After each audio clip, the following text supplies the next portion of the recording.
Good morning, everyone, and welcome back to another video with me, Brooklyn.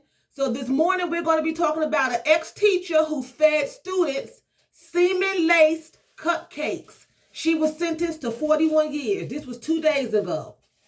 It says here, a Twisted, Louisiana ex-teacher who admitted to giving her students cupcakes laced with her husband's sperm has been sentenced to 41 years in prison.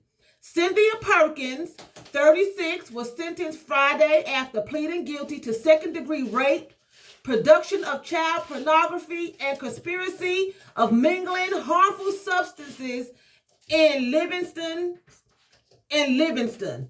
They reported. She has no possibility of parole for 40 years. Perkins had faced 72 charges of various sex crimes, 68 of which were dropped in her plea agreement. I don't even understand how she got a plea agreement. She should have went down for every count. Every count.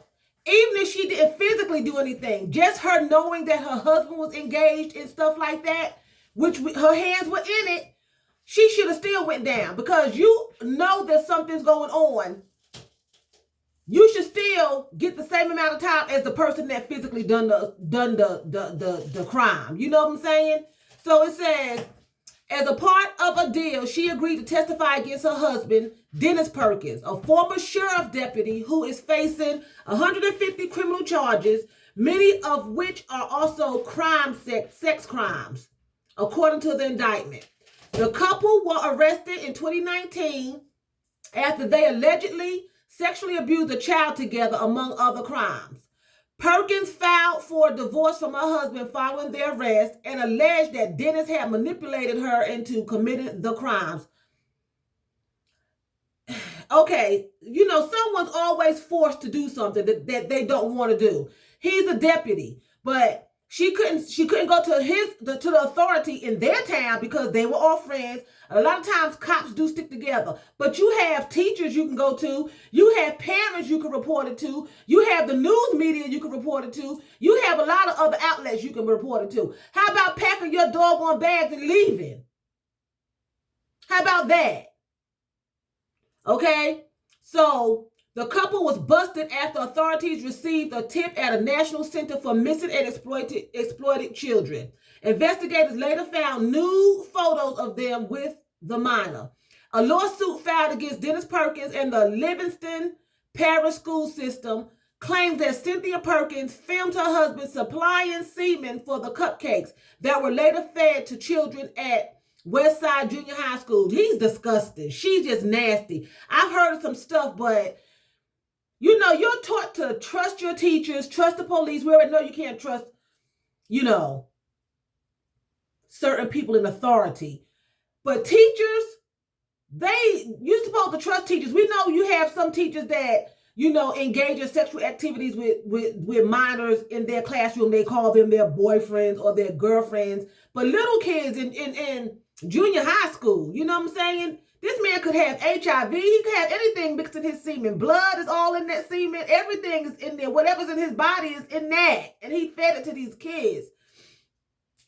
Count 15 in the original indictment against the couple alleges the semen was mixed into both the desserts and energy drinks before it was served to victims. These three charges were whoever wrote this, these three charges we thought were representative of what she had done by agreeing to the facts as we put them out on the record. She prepared herself to testify against Dennis Perkins, Assistant Louisiana Attorney General said. Okay, they feel that this serves justice and better protects their children. Cynthia resigned. She should have been fired. How she get a chance to resign from Westside Junior High School the day after her arrest, while Dennis was fired from the deputy role at the Livingston Parish Sheriff Office. Perkins' attorney, Paul Woody Scott, said his client looks forward to testifying against her husband, whose trial is expected to begin in May. He's a real monster. You are too. That's what she wants to make clear. It's not about shifting blame. She took responsibility today. I mean, that's what she did, but she looks forward She looks forward going after the real monster, said Scott. My tongue got twisted, y'all, but here she is.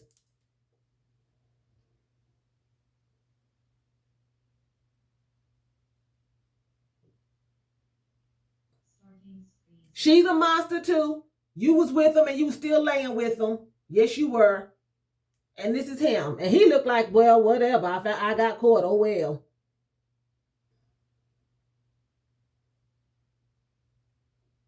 I mean, just imagine sending your children to school and their teachers are not only sleeping with your teenage children, but lacing their food with body fluid that we don't know if they took tests or what, but could be sexually transmitted diseases and all kind of bodily illnesses in that fluid.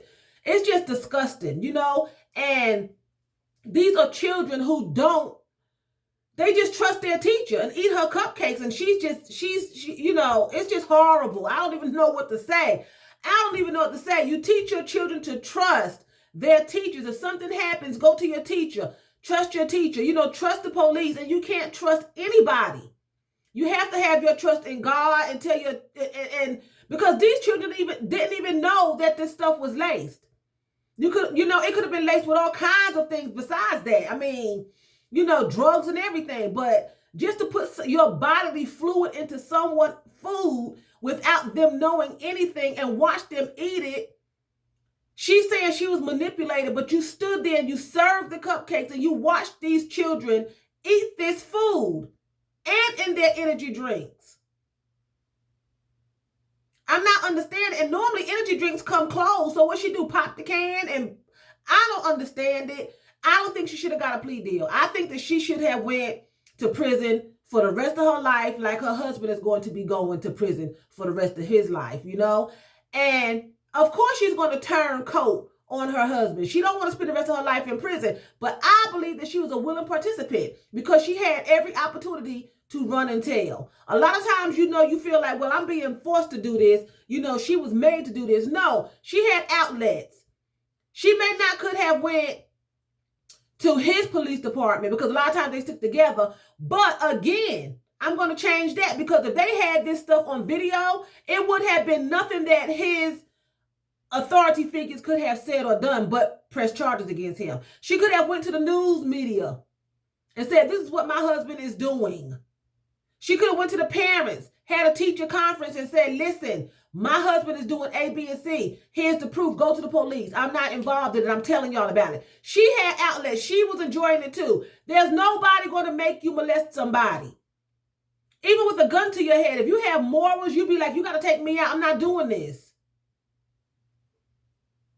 So if he was manipulating her, just say, for instance, he did, she valued her life more than children's lives and doing the right thing. Sometimes you have to just lay down your life. I'm sorry, I'm not a martyr. I don't want to be one.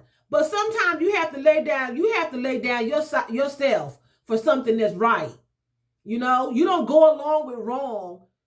You just don't do that. I know a lot of people who did that. They went along with wrong and watched people be abused. I've seen this being done. And it was reported. People didn't stand back and watch it. And this was in my personal life. It was reported, you know, to the police and everything and to agencies and things like that. But nothing was never done. But you could sleep at night knowing you did your part. But if you just stand back and go along with it, what's going to be your outcome? She's suffering consequences now because she went along with it. And anyone else who knows about it, and the district attorney, the prosecutor, whoever, they should be ashamed of themselves even offering her a plea deal just to get him. She was co-conspirator with this man of hers. She was co-conspirator. How are you going to sit there and let your husband do these things to someone and then you help him rape a child? But now that you're caught, you were manipulated because you're caught now. But before you got caught, you were going to school every day teaching and poisoning children and videotaping. But you were manipulated though. God gives everybody a choice. You don't have to do wrong. And you don't have to do right. You can choose which way you want to go. That's the wonderful thing about it. You can choose. You don't have to do what somebody else wants you to do. You don't. Now, you may suffer a consequence of dying because they may shoot you or whatever the case may be, but you still have a choice. And she chose to go the wrong way than to do what was right. If she was afraid of this man and she felt like he would harm her, she had other outlets. She could have went to another town. She could have went to another state. She could have had somebody in the family report it. She could have done a lot. She could have slipped notes in the kids' book bag. She could have done anything. Went to the principal, the guidance counselor, a preacher, a priest. You got all kinds of outlets that she could have gotten some help. So I don't buy the story, and I don't buy her reasoning that I did this because I was manipulated. How you manipulated into abusing children? Okay, so he laced the cupcakes with that, right? He went to work, you went to school. Why you didn't dump the cupcakes? Why you didn't throw the energy drinks away? And go to the bakery if you want them to have cupcakes and buy fresh cupcakes and fresh energy drinks. Why'd you take him into the school and feed it to him? He wasn't there. So how were you manipulated? He was not there. He would not have known that they did not eat them snacks.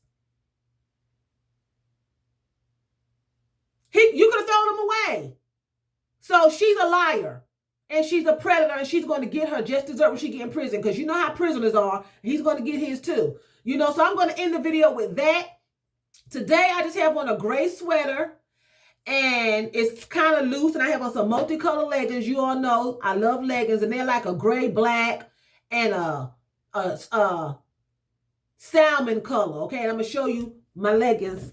This is my sweater. It's a regular gray sweater. And my leggings are like a cheetah print, and they're black and gray and like I said, a shrimp or a salmon color. Okay. That's my leggings. And my sweater is just a gray sweater, and I'm wearing these little boots here. These booties.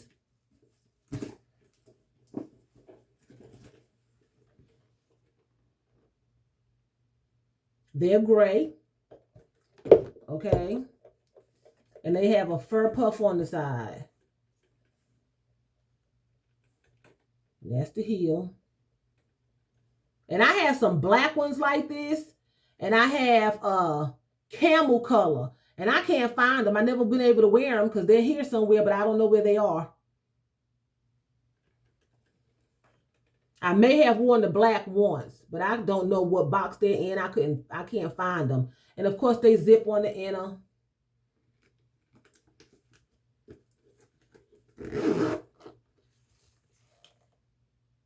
Okay, so I'm wearing that. And I just pinned my hair up today. I pinned it up in a bun, and I twisted the back. Let me see. And I put the two twists. And I couldn't get them even, but I twisted it up in the back. Like that. And it's supposed to be like 70 degrees here today and rainy. So I'll probably take a pair of rain boots or something. Or either if I wear these and it's raining too bad, when I leave work, I'll tie plastic bags around my feet and make makeshift rain boots. So anyway, you all, because it's not raining now. So I'm going to end the video here, and I hope you all have a wonderful day. And with that being said, I'm going to say vielen Dank. That's thank you very much in German. So vielen Dank for watching me. And choose, that's what? That's bye in German.